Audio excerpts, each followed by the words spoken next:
Assemblée nationale, les députés ont adopté le projet de loi de finances de l'année 2024 d'un montant total de 7 003,6 milliards de francs CFA. C'est à la une du quotidien national. Besbi de noter qu'après 32 jours de débats et de discussions, l'Assemblée nationale a adopté hier le projet de loi de finances de l'année portant sur 7 003,6 milliards de francs CFA. Au terme de la session, le président de l'Assemblée nationale, Amadou Mame Diop, et le ministre en charge des relations avec les institutions Sambassi ont adressé leurs vives félicitations aux députés et ministres. D'après le ministre des Finances et du Budget, le débat a été vif et parfois virulent et à la fin, c'est le Sénégal qui gagne. De 2012 à 2022, rappelle le ministre, ce sont près de 40 000 milliards de francs CFA de budget qui ont été votés entre salaires, subventions, infrastructures, hôpitaux, collectivités, bourses, entre autres. En ce qui concerne la masse salariale de l'État du Sénégal, le mandat précise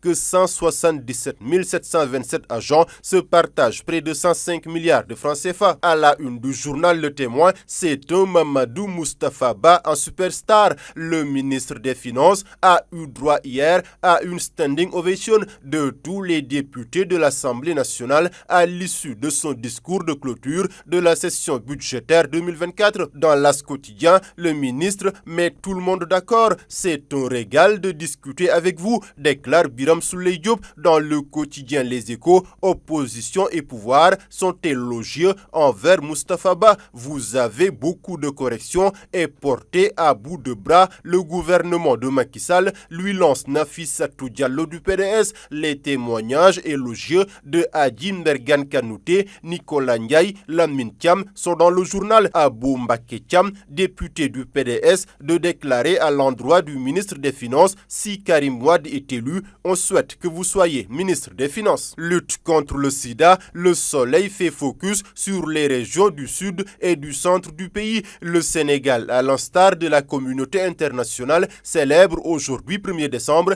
la journée mondiale de lutte contre le sida. Notre pays, écrit le journal, se distingue par un faible taux de prévalence au niveau de la population générale avec 0,3%. Mais elle reste élevée dans les populations clés où les taux sont de 27,6% chez les hommes ayant des rapports sexuels avec des hommes et 5,8% chez les travailleuses du sexe. Les régions du sud du pays où le journal a décidé de faire focus sont les plus touchées à cause de leur situation géographique car elles sont dans des zones transfrontalières. Ainsi, avec un taux estimé à 1,5% depuis 2017, selon Gostin Diatta, correspondant du quotidien national, Ziguinchor fait partie des zones les plus touchées par le VIH. Dans la région de Kolda, 3262 personnes vivant avec le sida, dont 67,3% de femmes, ont été dénombrées. Dans le centre du pays, à Kaffrine, il a été révélé que 1138 personnes sont atteintes du VIH, dont 762 femmes,